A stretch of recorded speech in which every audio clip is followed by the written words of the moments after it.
নমস্কার দর্শক, আমি কৃষ্ণকান্ত সিনহা শিলচর নিউজে আপনাদের সবাইকে স্বাগত জানাই। ইম্পর্টেন্ট গুরুত্বপূর্ণ একটা খবর নিয়ে আসলাম, সঙ্গে থাকবেন। ভিডিওটা দেখার সঙ্গে সঙ্গে চটকা লাইক কমেন্ট করে রাখবেন যাতে সবার কাছে গুরুত্বপূর্ণ খবরটা পৌঁছে যাক। দর্শকগুলো, চাকরিরও কয়েকটা খবর আছে ভালো, বেকার যুবক যুবতীদের জন্য, তার ছাড়া শ্রমিকদের জন্য ভালো খবর আছে। তার আগে বাংলাদেশের খবরটা আমি আপনাদেরকে দিয়ে দিই। গতকালকের তুলনায় আজকে বাংলাদেশের পরিস্থিতি একটু শান্ত, কিন্তু গতকালকে রাত্রিবেলা বিভিন্ন জায়গাতে বিভিন্ন বাড়ি ঘর লুটপাট দেখা গেছে। দর্শক, বিভিন্ন ভিডিওতে সেটা দেখা গেছে। দর্শক, তো এখন সেখানে এখন পরিস্থিতি সেখানে একদম মানে গতকালকের তুলনায় আজকে অনেক উন্নত হয়েছে। দর্শকবৃন্দ, আজকে আমাদের ভারতবর্ষে তার জন্য বিশেষ একটা বৈঠক করা হয়েছে। সব নেতা মন্ত্রীরা ছিলেন, কেন্দ্রীয় মন্ত্রীরা ছিলেন, তাছাড়া বিরোধী দলের যারা মন্ত্রীরা ওনারাও ছিলেন, রাহুল গান্ধী মহোদয়ও ছিলেন। সেখানে বিশেষ একটা আলোচনা করা হয় যে এই সিচুয়েশনে ভারতের কি এখন করা দরকার তা নিয়ে এখন আলোচনা করা হয়। সেখানে সব দল মিলে, সবাই মিলে একজোট হয়ে সরকারের নীতিকে সাপোর্ট করেছেন বলে সেটা জানা গেছে। দর্শক, বাংলাদেশের যে ইস্যু, সেই ইস্যু নিয়ে সব দল মিলে কেন্দ্রকে সাপোর্ট করেছে। দর্শক, কেন বাংলাদেশের এই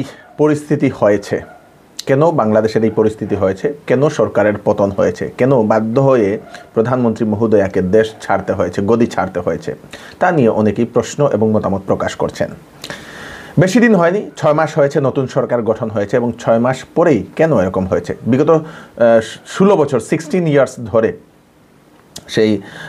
সেই সরকার চলে আসছিল, এবং তারপরেও কেন এই অবস্থা, কেন মানুষের মনে এত বিদ্বেষ, তা নিয়ে অনেকেই এখন মতামত বা প্রশ্ন তুলছেন। দর্শকবৃন্দ, কিছু কিছু মানুষ বলছেন হয়তো এটাতে বিদেশি কোনো শক্তির হাত থাকতে পারে, হয়তো পাকিস্তান, হয়তো চায়না, ইয়া হয়তো আমেরিকাও থাকতে পারে বলে এরকম বিভিন্ন নিউজ বলে সেটা দেখানো হচ্ছিল। দর্শকবৃন্দ, এরকম মনে করা হচ্ছে বলে এরকম দেখানো হচ্ছিল। জানি না কিসের কারণে সেটা হয়েছে, কিন্তু ছাত্ররা যে আন্দোলনটা করেছেন সেখানে অনেক মানুষের ক্ষতি হয়েছে, অনেকের প্রাণ চলে গেছে, কিন্তু আন্দোলনের নামে বাড়িঘর ভাঙচুর লুটপাট করা সেটা যুক্তিসঙ্গত ঠিক হয়নি বলে অনেকেই বুদ্ধিজীবীরা সেরকম মন্তব্য করছেন। দর্শকবৃন্দ, বাংলাদেশের যে বর্ডার, ভারতের যে বাংলাদেশের যে বর্ডার, সেই বর্ডারে এখন বিএসএফের কড়া নিরাপত্তা, অনর্গল সেখানে পাহারা চলছে। দর্শকবৃন্দ, অনর্গল সেখানে পাহারা চলছে। অনেক মানুষ বাংলাদেশ থেকে অলরেডি ওনারা ছেড়ে আমাদের ভারতবর্ষে আশ্রয় নিয়েছেন। এখনও অনেক মানুষ হয়তো আছেন যারা বাংলাদেশ থেকে ভারতবর্ষে আসতে চান।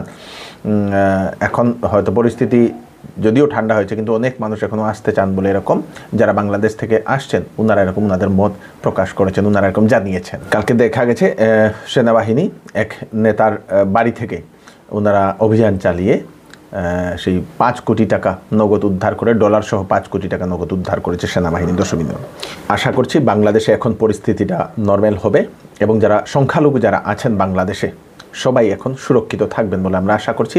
দেখা গেছে গতকালকে বিভিন্ন মুসলিম ভাই বোনেরা, মাদ্রাসার ছাত্ররা স্পেশালি ওনারা বিভিন্ন মন্দির পাহারা দিচ্ছেন বিভিন্ন সোশ্যাল মিডিয়াতে, তার জন্য পোস্টও শেয়ার করা হচ্ছিল। দর্শকবৃন্দ, একটা চাকরির খবর আমি আপনাদেরকে দিয়ে দিই।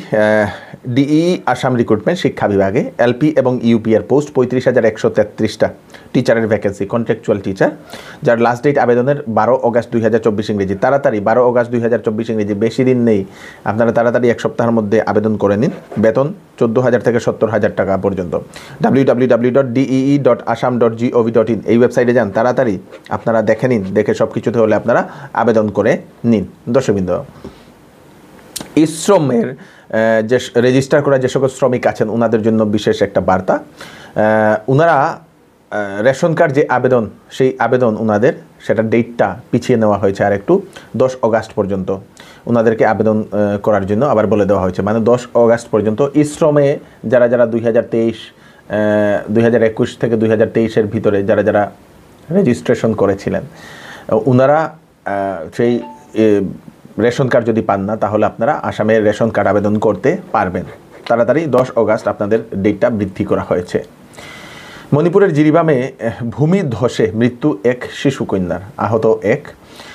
জিরিবাম জেলার আহমেদাবাদে সোমবার রাত্রে ভারী বৃষ্টির কারণে একটি পাহাড় ধসে একটা বাড়িতে পড়ে, আজিজুর রহমানের বাড়িতে, এবং তার আজিজুর রহমানের বাড়ির যে 2 মেয়ে, সেই 2 মেয়ের উপরে মাটি চাপা পড়ে যায়। দর্শকবৃন্দ, 11 বছরের শিশুকন্যা মারা যায় এবং 7 বছরের শিশুকন্যা গুরুতরভাবে আহত হয়ে হাসপাতালে নিয়ে যাওয়া হয়েছে।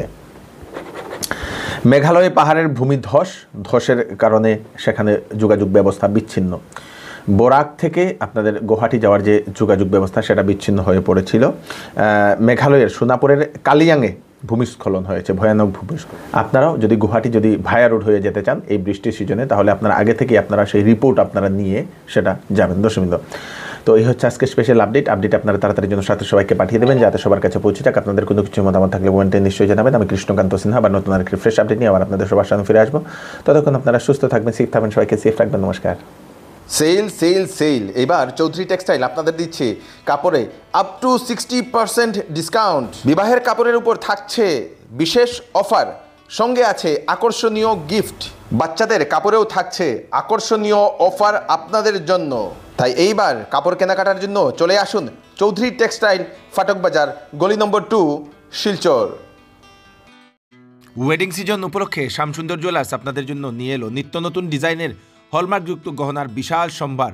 সঙ্গে পাচ্ছেন গহনার মজুরিতে 50% পর্যন্ত ছাড়। এছাড়া এখানে আছে পুরাতন সোনার বদলে নতুন গহনা নেওয়ার বিশেষ সুযোগ। তাই দেরি না করে তাড়াতাড়ি চলে আসুন শ্যামসুন্দর জুয়েলার্সে। Shyamsundar jewellers, central road, Silchar.